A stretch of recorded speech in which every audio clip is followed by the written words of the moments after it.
Shalom. Puji Tuhan, di hari yang istimewa ini kita bisa berkumpul, beribadah, menikmati hadirat Tuhan dan diperlengkapi oleh kebenaran firman Tuhan.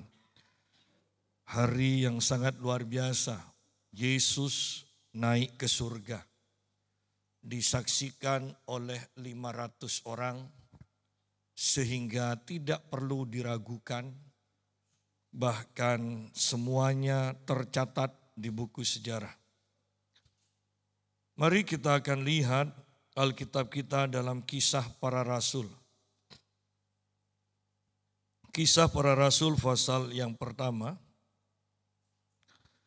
ayat yang ke-8 sampai ayat yang ke-11, fokus kita ayat yang ke-11. Tetapi kamu akan menerima kuasa kalau Roh Kudus turun ke atas kamu. Dan kamu akan menjadi saksiku di Yerusalem dan di seluruh Yudea dan Samaria dan sampai ke ujung bumi. Sesudah Yesus mengatakan demikian, terangkatlah ia disaksikan oleh mereka dan awan menutupnya dari pandangan mereka. Ketika mereka sedang menatap ke langit waktu Yesus naik itu, tiba-tiba berdirilah dua orang yang berpakaian putih dekat mereka. Dan berkata kepada mereka, "Hai orang-orang Galilea, mengapakah kamu berdiri melihat ke langit? Yesus ini yang terangkat ke surga meninggalkan kamu, akan datang kembali dengan cara yang sama seperti kamu melihat dia naik ke surga." Nah, kita lihat di sini bagaimana Yesus naik ke surga. Disaksikan 500 orang, bahkan kemudian diteguhkan oleh dua malaikat.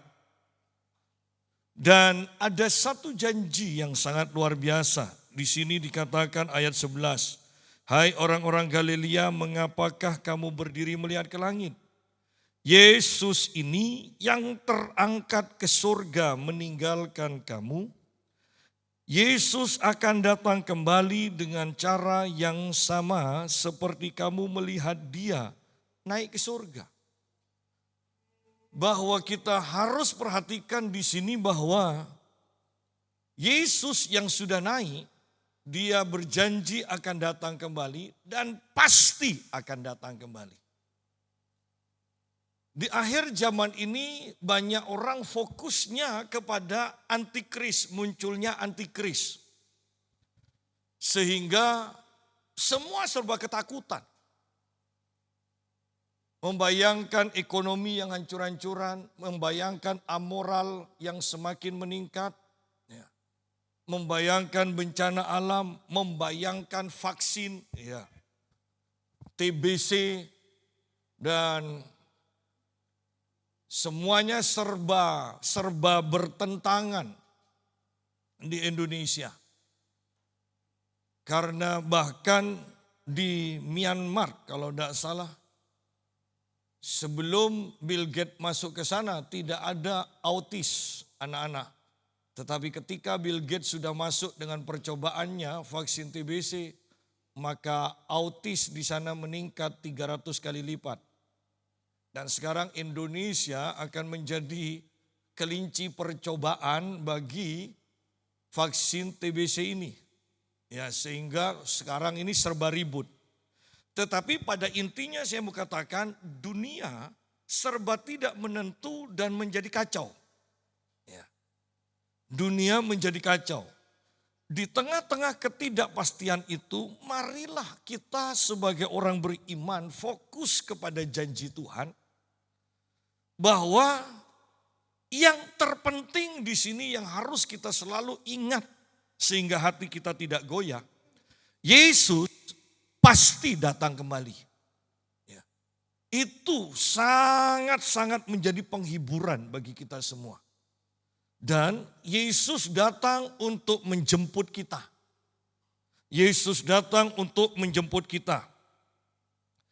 Lebih daripada itu, Yesus menjanjikan kuasa, ayat yang ke-8, "Tetapi kamu akan menerima kuasa jikalau Roh Kudus turun ke atas kamu, dan kamu akan menjadi saksiku di Yerusalem dan di seluruh Yudea dan Samaria dan sampai ke ujung bumi.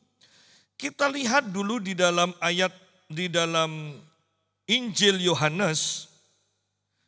Yohanes pasal yang ke-16 ayat yang ke-7. Namun benar yang kukatakan ini kepadamu adalah lebih berguna bagi kamu jika aku pergi. Sebab jikalau aku tidak pergi, penghibur itu tidak akan datang kepadamu. Tetapi jikalau aku pergi, aku akan mengutus dia kepadamu. Ya. Jadi Yesus mengatakan lebih berguna kalau dia pergi, dia naik ke surga. Berarti salah satu tujuan Yesus naik ke surga adalah dia menerima Roh Kudus dan memberikannya kepada orang-orang yang percaya. Dia menerima Roh Kudus dan membagi-bagikan kepada orang yang percaya. Dengan menerima Roh Kudus, maka kita juga menerima kuasa untuk menjadi saksi Kristus, dikatakan. Ada agama lain yang mengklaim bahwa penghibur ini adalah nabinya. Itu kan konyol. Ya. Tidak pernah disebut-sebut, ujuk-ujuk mengatakan saya ini keturunan si A untuk menerima ahli waris. Kan repot kalau gitu. Ya. Jadi ingat di sini yang dimaksud dengan penghibur adalah Roh Kudus. Jikalau aku tidak pergi, penghibur itu tidak akan datang kepadamu. Tetapi jikalau aku pergi, aku akan mengutus dia kepadamu. Ya. Yesus naik ke surga untuk menerima Roh Kudus dan memberikan Roh Kudus kepada orang yang percaya. Supaya dalam menjalani kehidupan ini, ingat namanya disebut penghibur salah satunya. Berarti hidup di dunia tidak mudah. Ya, tidak mudah. Apalagi menjadi saksi Kristus. Apalagi untuk menampilkan diri sebagai orang Kristen. Tidak mudah. Sehingga dalam kesusahan-kesusahan itu, Yesus menyediakan penghibur bagi kita, yaitu Roh Kudus. Oleh karena itu, seringkali kita melihat, ya, ketika rumah ibadah disegel, tetap aja bisa nyanyi. Ya, tetap aja tidak putus asa. Tidak mudah, tidak mudah. Nah, lebih daripada itu ingat bukan hanya menghibur tetapi Roh Kudus akan memberi kuasa. Bahwa kuasa itu penting sekali sehingga orang-orang yang punya uang kemudian tidak puas dengan uang yang banyak. Mereka ingin kuasa. Mereka menyokong orang-orang yang berkuasa supaya mereka berkuasa. Nah, di sini kita lihat bahwa Yesus tahu bahwa kita butuh kuasa. Untuk menjadi saksi Kristus tanpa diperlengkapi dengan kuasa, maka kita hanya omong tok. Ya. Mengaku ciptaan baru, tetapi kok plek sama dengan ciptaan yang lama. Tidak ada perubahan. Itu butuh kuasa. Mengabarkan Yesus tetap sama dahulu, sekarang, dan sampai selama-lamanya. Yesus yang menyembuhkan tetap sama. Tetapi kok tidak ada orang yang disembuhkan. Jadi tanpa kuasa, bahkan kesaksian kita itu hanya omong tok. Kita butuh kuasa untuk membuktikan apa yang kita saksikan, apa yang kita katakan tentang Yesus adalah benar. Kita butuh kuasa. Nah, kemudian Yesus naik ke surga. Ini seringkali saya sampaikan. Bukan di gereja tetapi di tempat pemakaman. Tetapi inilah yang Yesus janjikan. Injil Yohanes pasal 14 ayat yang pertama sampai ayat yang ketiga. Janganlah gelisah hatimu, percayalah kepada Allah, percayalah juga kepadaku. Di rumah Bapakku banyak tempat tinggal. Jika tidak demikian tentu aku mengatakannya kepadamu. Sebab aku pergi ke situ untuk menyediakan tempat bagimu.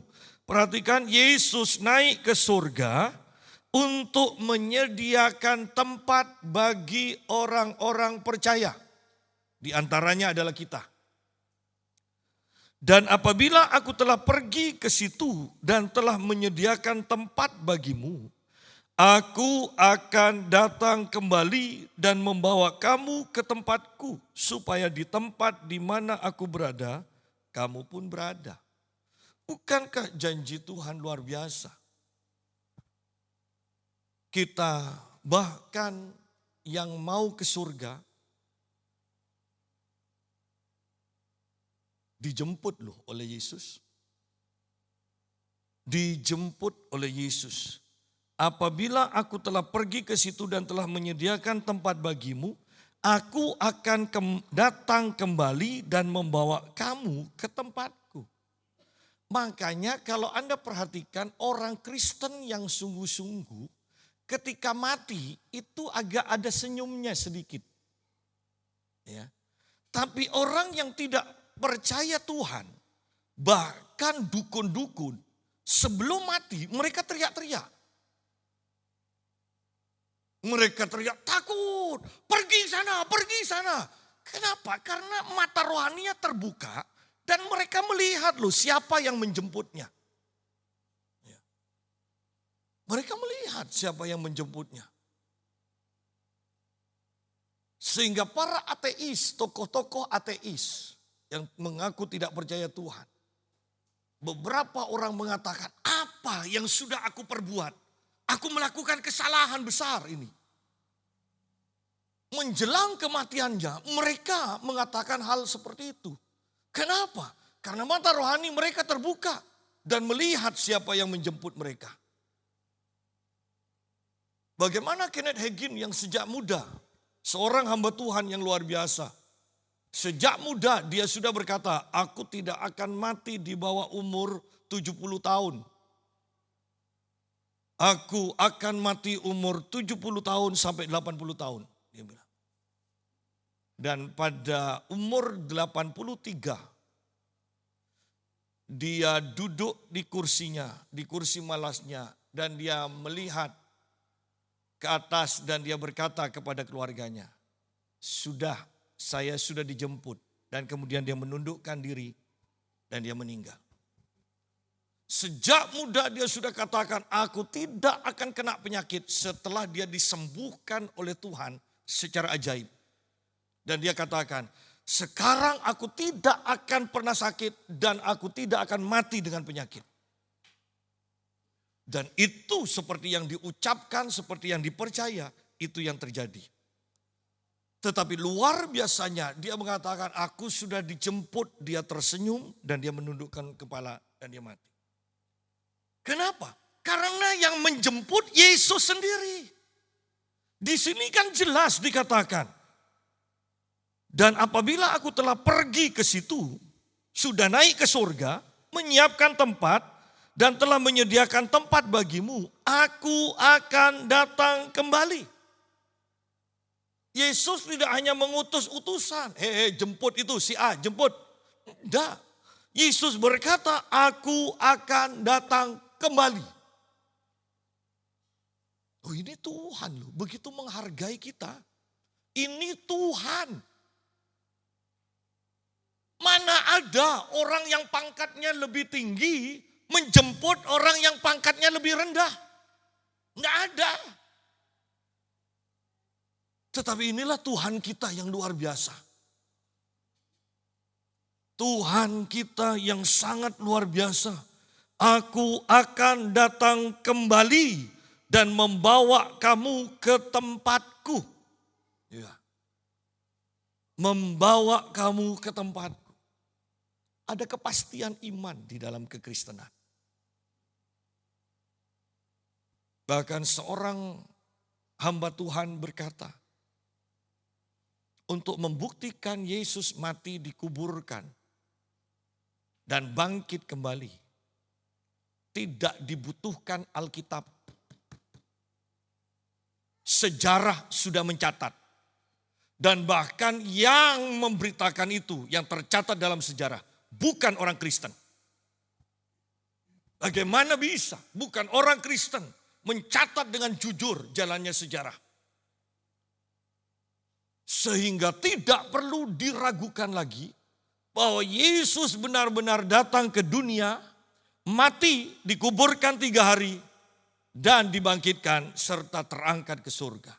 Tidak perlu diragukan lagi. Bayangkan kalau tidak ada saksi, kan itu meragukan. Jangan sampai surga dan neraka, kita itu menghadapi surga dan neraka hanya berdasarkan dongeng, cerita yang tanpa saksi. Jangan. Karena itu saya selalu katakan hanya terjadi 1 kali dan tidak bisa remedi. Ya. Walaupun masuk neraka 100 tahun tersiksa, kalau masih ada remedi ulangan enak. Ini kan tidak ada. Sehingga kita sungguh-sungguh harus mempersiapkan diri di hadapan Tuhan. Ini tidak bisa diulang lagi.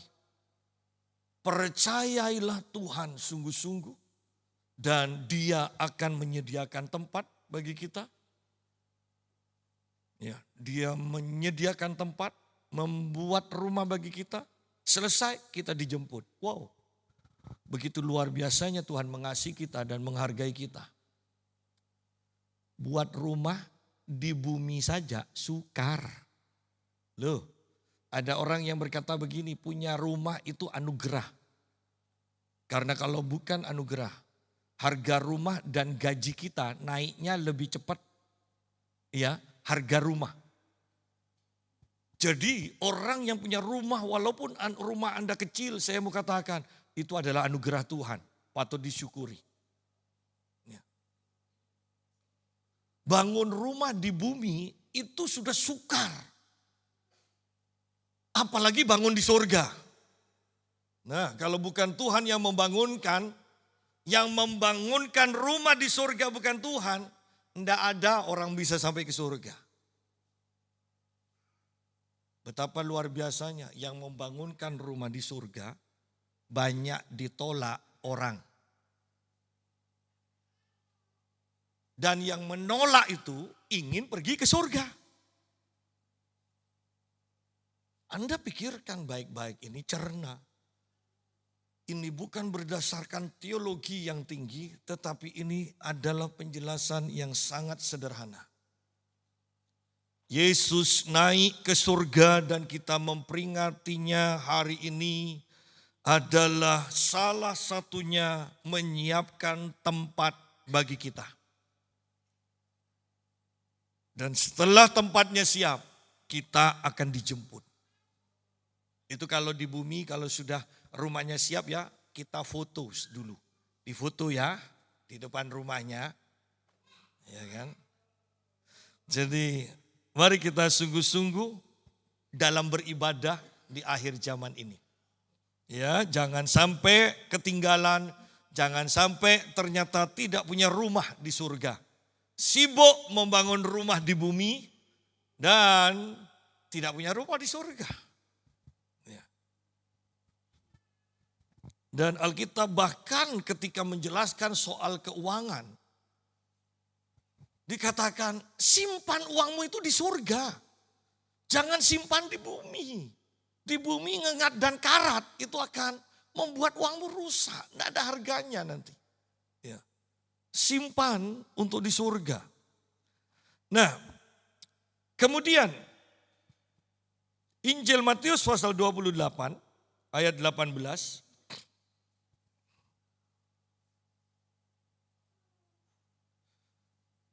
Yesus mendekati mereka dan berkata, "Kepadaku telah diberikan segala kuasa atau otoritas di sorga dan di bumi.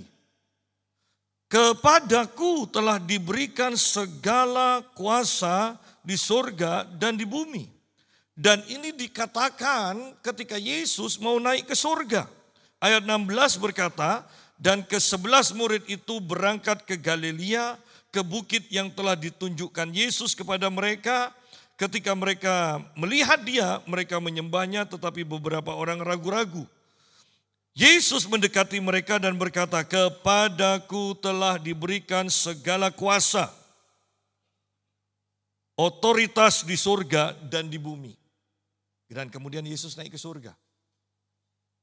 Bahwa dari sini kita bisa melihat bahwa Yesus naik ke surga untuk menjadi Tuhan di atas segala Tuhan, Raja di atas segala raja. Bahkan saya mau katakan begini, ketika antikris muncul, raja di atas segala raja tidak pernah berganti. Raja di atas segala raja tetap adalah Yesus. Bagaimana mungkin kalau kita sadar Yesus adalah raja di atas segala raja, Tuhan di atas segala Tuhan, dan tidak akan pernah berubah, kok kita takut menghadapi antikris? Banyak orang hidup dalam ketakutan, saling curiga. Yang paling kasihan itu Paus. Mulai dari saya SMP itu Paus sudah dituduh antikris. Sampai mati kemudian ada penggantinya lagi. Ini pasti yang jadi antikris. Dan terus begitu kejamnya tuduhan-tuduhan yang tidak pasti. Dan tidak enak loh. Saya saja diperkenalkan, ini loh undang Pak Yusa. Pertanyaannya adalah, Pak Yusa sudah divaksin atau enggak? Sudah mungkin, ada apa? Oh kalau sudah divaksin berarti anteknya antikris.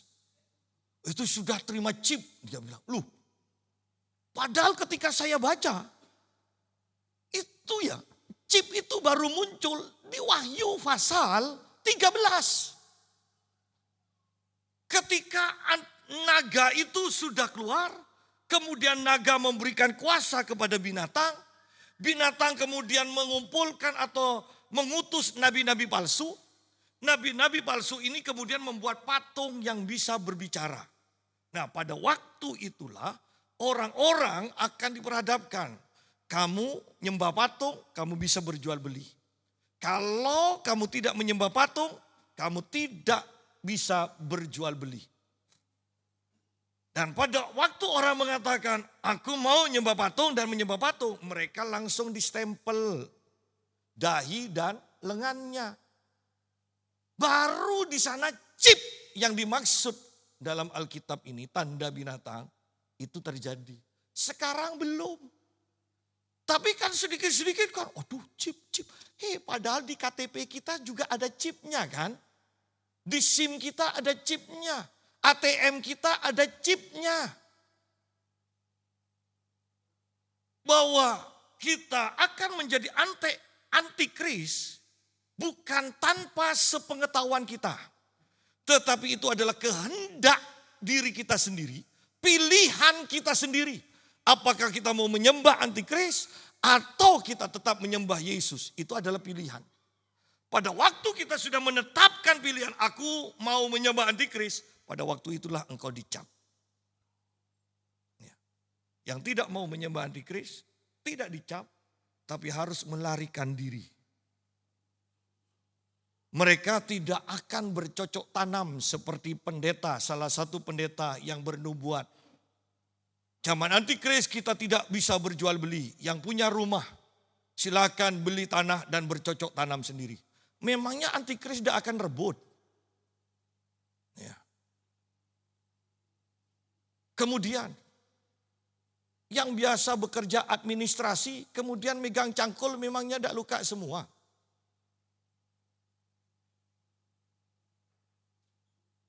Bersyukurlah ada kabar yang sangat luar biasa. Sebelum antikris berkuasa penuh, gereja yang adalah terang sudah terangkat terlebih dahulu.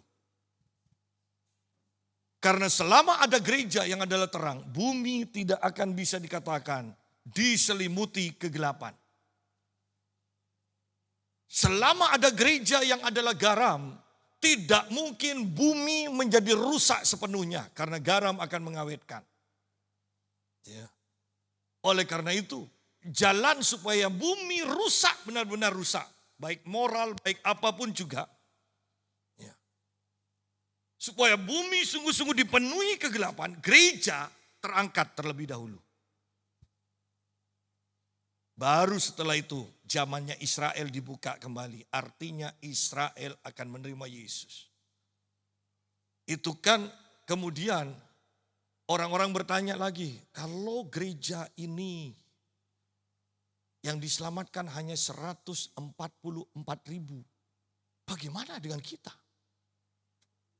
Sudah jelas di sana disebutkan dari suku Ruben. Dari suku Efraim.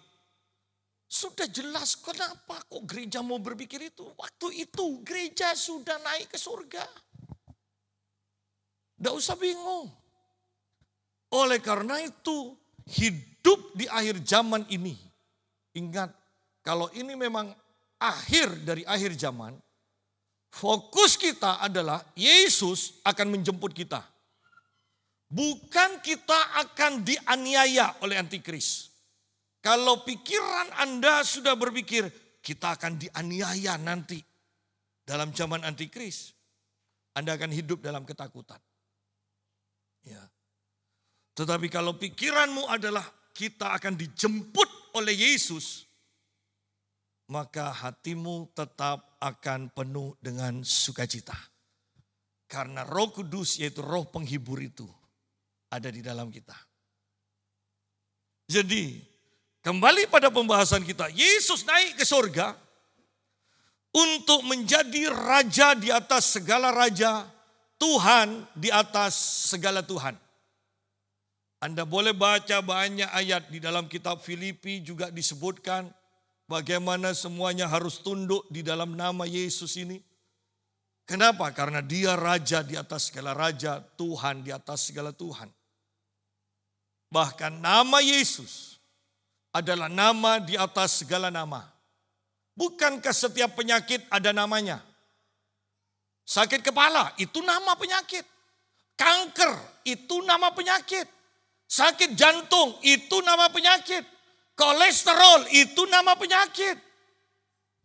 Dan semua nama harus tunduk di bawah nama Yesus. Bukankah setiap orang Kristen harus disembuhkan dari penyakitnya? Bukankah setiap orang Kristen harus hidup dalam kesehatan ilahi? Segala macam setan ada namanya. Semua malaikat ada namanya. Dan semua nama itu pun harus tunduk di bawah nama Yesus. Itu sangat luar biasa. Seharusnya ini memberi ketenangan pada kita. Seharusnya ini membuat kita tidak takut di akhir zaman ini. Karena Yesus adalah raja di atas segala raja. Kita kenal pada raja di atas segala raja. Kita kenal dan dikenal oleh Tuhan di atas segala Tuhan. Ya. Di hari kenaikan ini, biarlah kita semua menjadi tenang dengan kabar sukacita ini. Di dalam Markus pasal yang ke-16. Markus pasal yang ke-16. Di sini dikatakan ayat yang ke-17 dan 18. Tanda-tanda ini akan menyertai orang-orang yang percaya. Mereka akan mengusir setan-setan demi namaku. Mereka akan berbicara dalam bahasa-bahasa yang baru bagi mereka. Mereka akan memegang ular dan sekalipun mereka minum racun maut, mereka tidak akan mendapat celaka. Mereka akan meletakkan tangannya atas orang sakit dan orang itu akan sembuh. Dan ini dikatakan sebelum Yesus naik ke surga. bahwa dengan Yesus naik ke surga, kalau kita mau bersaksi tentang Yesus, maka ada tanda-tanda yang diberikan. Ayat 20 mengatakan, mereka pun pergilah memberitakan Injil ke segala penjuru. Dan Tuhan turut bekerja dan meneguhkan firman itu dengan tanda-tanda yang menyertainya. Tuhan yang ada di mana? Tuhan yang ada di surga. Turut meneguhkan. Sehingga kita itu dalam bersaksi ada tanda-tanda ajaib yang meneguhkannya. Dikatakan di sini, mereka akan mengusir setan-setan demi namaku. Dan mengusir setan tidaklah sukar, sangat mudah. Tinggal usir aja. Namanya ngusir kan gampang kan? Iya kan? Namanya ngusir gampang. Usir aja. Ya. Walaupun sekarang gereja sedikit yang mempraktekkan ini. Senin barusan saya melayani di Surabaya. Biasa setelah pelayanan ada orang-orang yang minta didoakan. Kelihatannya anak muda datang, kelihatannya biasa saja. Tapi ketika saya tumpang tangan dan saya usir segala kutuk keturunan, roh-roh penyembahan berhala, roh-roh kenajisan. Wow, orang ini langsung manifest. Orang ini langsung manifest. Seorang ibu datang dan dia merasa heran. Setelah bersusah payah menjadi kaya, menjadi milioner. Dia bilang, bahkan rumah yang sekarang pun saya sudah gadaikan. Demi untuk tetap bisa berusaha. Ketika ditanya sama yang undang saya, yang punya PD. Sampai ratusan juta. Tante, ember. Ya. Dan dia minta didoakan saya. Dia berkata, beberapa hari yang lalu saya pergi. Dan orang itu yang didoakan Pak Yusa yang manifest juga pergi. Jadi ada seorang pendeta yang membuka khusus hari jam untuk melayani pelepasan. Sayangnya dia bilang, kita tidak ditengking, kita hanya suruh ngisi kuis. Pernah terlibat nenek moyangnya agamanya apa dulu sebelum jadi Kristen, sekarang sudah Kristen atau belum, pernah ke dukun, dosa perzinahan, segala macam. Kemudian diajak nyembah bareng. Dan harus terima dengan iman bahwa sudah dilepaskan. Tidak bisa seperti itu. Pelepasan, puji Tuhan kalau tidak manifest. Tetapi setahu saya banyak sekali yang manifest. Dikatakan, enak ya pelayanannya Pak Yusa kok beda. Tidak usah ngisi kuis, hanya tumpang tangan kemudian manifest orang-orang. Perhatikan, ini janji Yesus. Bahwa ketika kita memberitakan Injil, bersaksi dengan benar, dengan hati yang benar, dengan berita yang benar, Yesus meneguhkan perkataan kita. Dia memberikan tanda-tanda ajaib, salah satunya adalah mengusir setan. Mengusir setan. Saya selalu katakan begini, enak pelayanan mengusir setan itu. Kenapa? Pelayanan mengusir setan membuat kita berhati-hati dengan hidup kita. Karena ketika kita ada celah sedikit saja, setan akan memukul kita balik. Sehingga mau tidak mau ketika kita mau pelayanan mengusir setan, seterusnya engkau harus hidup kudus. Supaya tidak ada celah setan untuk menyerang kita.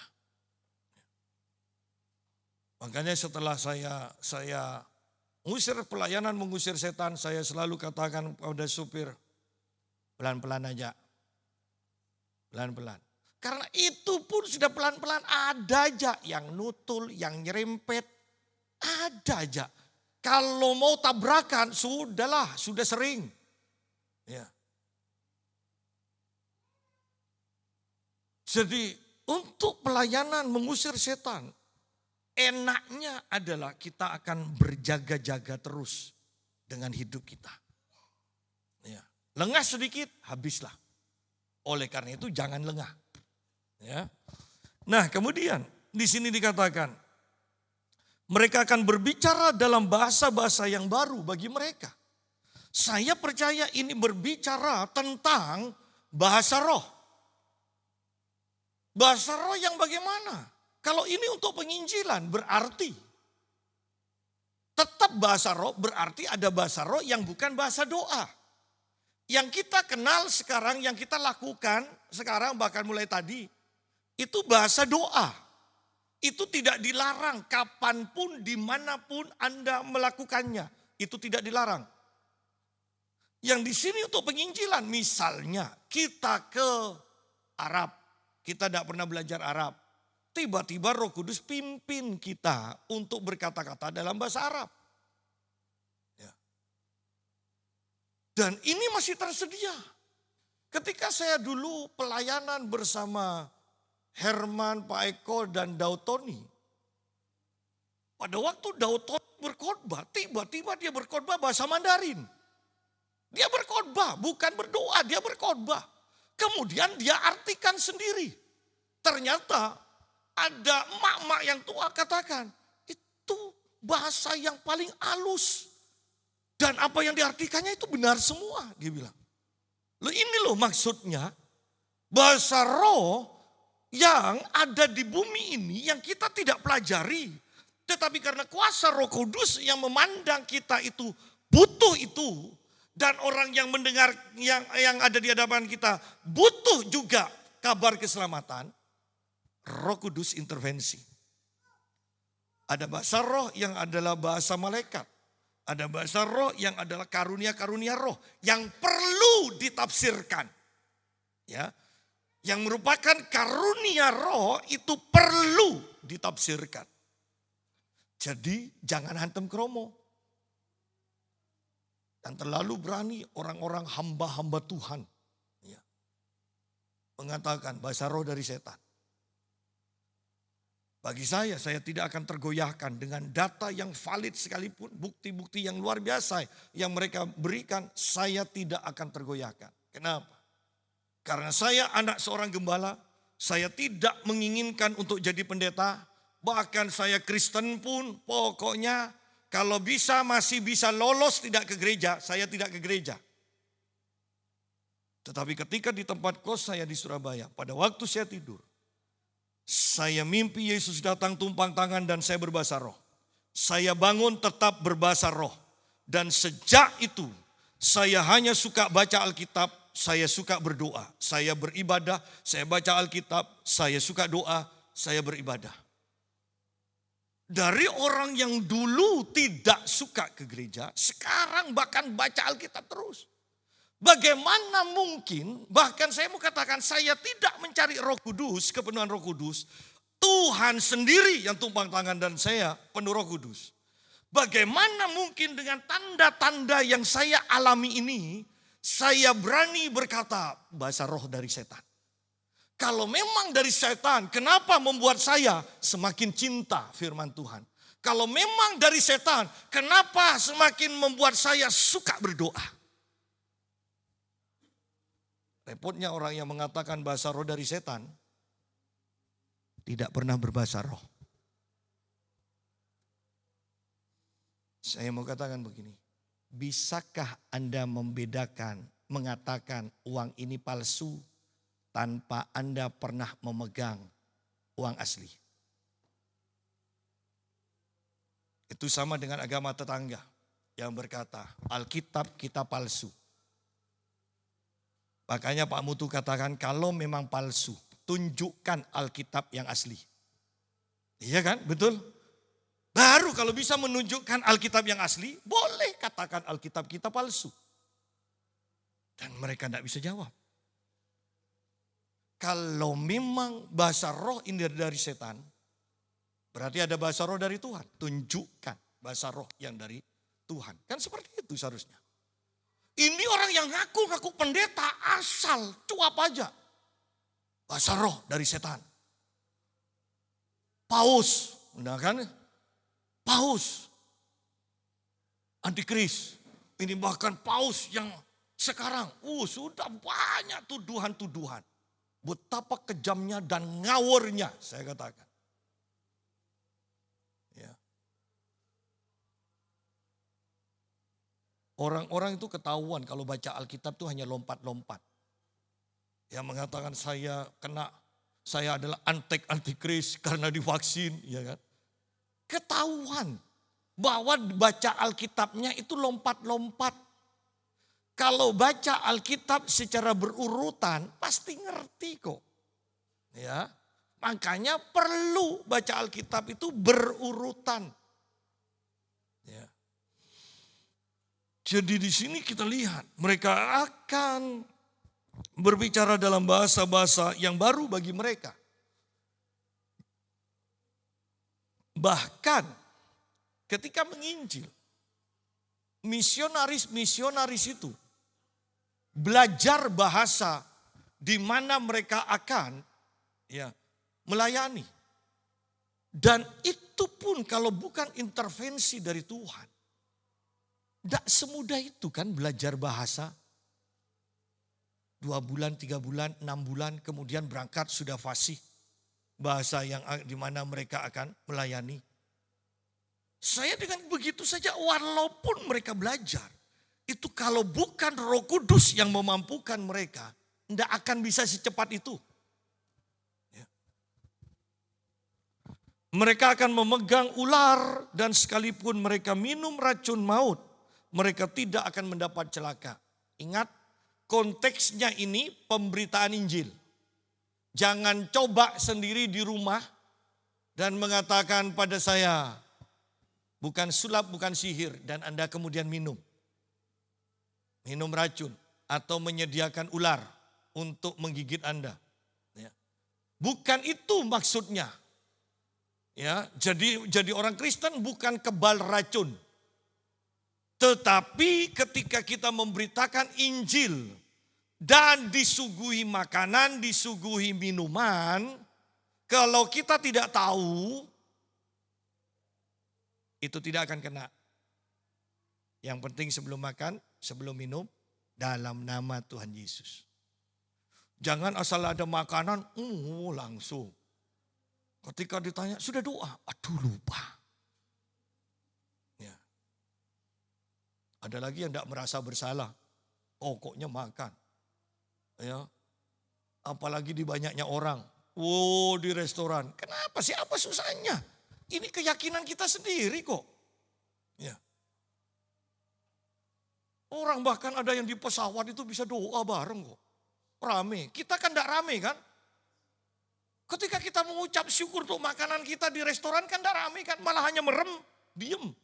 Orang lain mungkin berharap, manter medemum loloh. Kakan kok.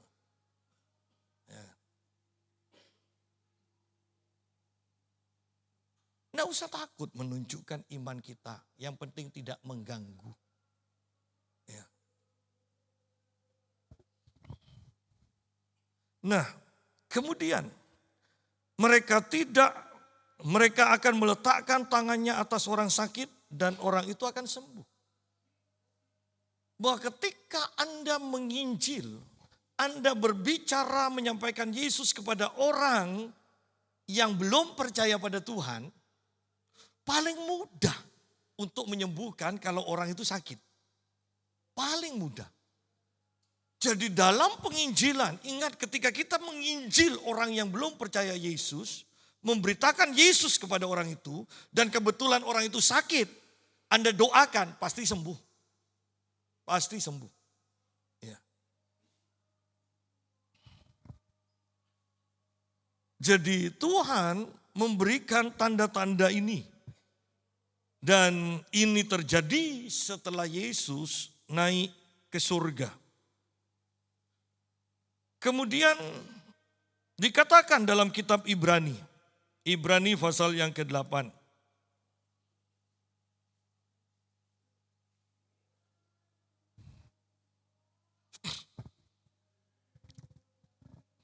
Ayat yang pertama sampai ayat yang ketiga.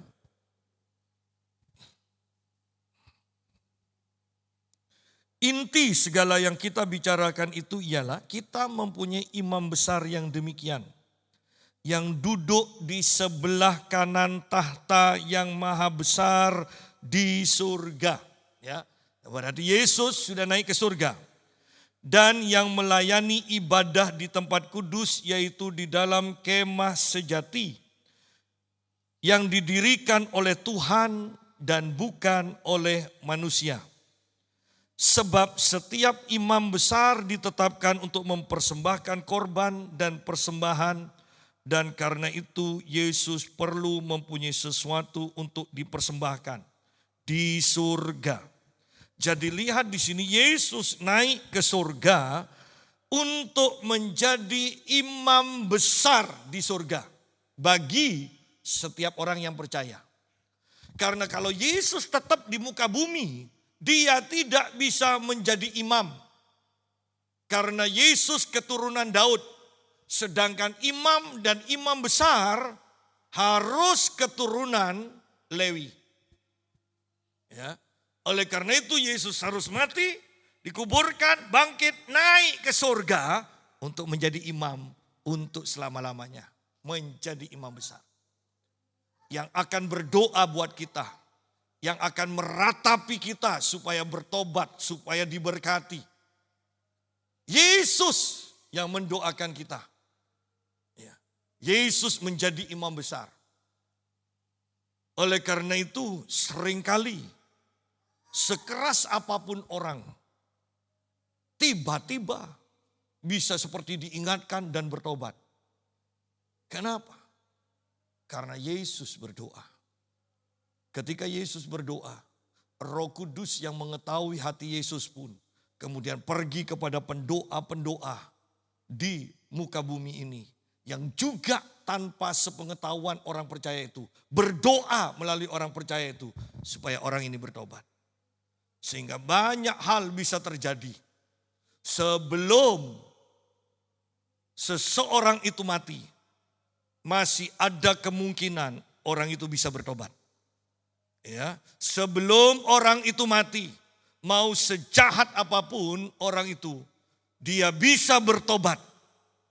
Karena ada imam besar, ada Roh Kudus yang mengetahui hati imam besar, dan kemudian Roh Kudus akan memimpin kita untuk berdoa untuk orang itu.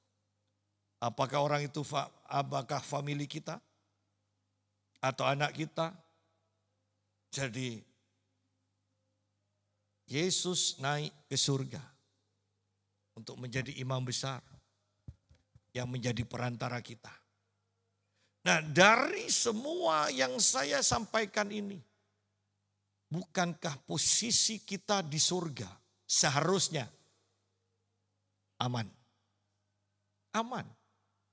Ada Yesus di surga, naik, nanti ketika mati kita dijemput untuk naik ke surga, bukan naik sendiri. Dijemput, bahkan orang yang diubahkan tubuh dengan tubuh kemuliaan, bukankah dijemput oleh Yesus di atas awan-awan? Tidak mungkin kesasar, jangan khawatir, tidak mungkin kesasar ke neraka. Kita dijemput. Ya. Menghadapi apapun juga saya tekankan, jangan takut. Yesus adalah Tuhan di atas segala Tuhan, Raja di atas segala Raja. Jangan berkata aku tidak bisa, aku menyerah. Kenapa? Karena Yesus memberi kuasa kepada kita. Biarlah di hari kebangkitan Kristus ini, kita semua disegarkan, dikuatkan, dipulihkan, disembuhkan, dan menerima semua janji-janji Tuhan. Dan ketika kita mengingat semua karya Tuhan melalui perjamuan kudus, maka itu akan dilakukan Tuhan lagi kepada kita. Dilakukan lagi dan dilakukan lagi.